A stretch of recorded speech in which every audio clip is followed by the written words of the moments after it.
ముందుగా Novartis national agro foundation వారికి నమస్కారం. నా పేరు ప్రసాద్. సొలకపల్లి గ్రామ పంచాయతీ, ఇమాం నగర్ విలేజ్. ఇక్కడ నర్సరీ కుంట పూడిక తీయకముందు చాలా చిన్నదిగా ఉండేది.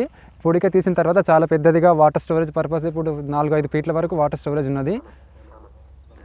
సో ఇప్పుడు రైతులకు చాలా ఉపయోగకరంగా ఉన్నది. ఇంతకుముందు కట్ట చాలా చిన్నదిగా ఉండేది, మనుషులు వెళ్ళడానికి కూడా ఆప్షన్ ఉండేది కాదు. ఇప్పుడు ఒక లారీ మళ్ళీ విత్తనాలు ఎరువులు తీసుకోవడానికి కూడా ఒక ట్రాక్టర్ కానీ వెహికల్ కానీ వెళ్ళే ఆప్షన్ ఉంది. అక్కడ కట్ట వెనకాల ఉండే రైతులు బోర్లు వాటర్ పడట్లేదు. అంతకుముందు వచ్చేది కాదు, అసలు పంటలు వేసేది కూడా కాదు. ఇప్పుడు వాటర్ స్టోరేజ్ అవ్వడం వల్ల రైతులకు ఎంతో ఉపయోగకరంగా 2 పంటలు వేసి సంవత్సరానికి 2 పంటలు తీసేస్తున్నాము. దానికి నోవార్టిస్ నేషనల్ అగ్రో ఫౌండేషన్ ఎంతో కృతజ్ఞతలు తెలియజేస్తున్నాము. అలాగే ఇక్కడ చేపలు పట్టే రైతులు వాటర్ ఉండడం వల్ల చేపలు పట్టడానికి ఎంతో ఉపయోగకరంగా ఉంటుంది. దాంతో చేపల పెంపకం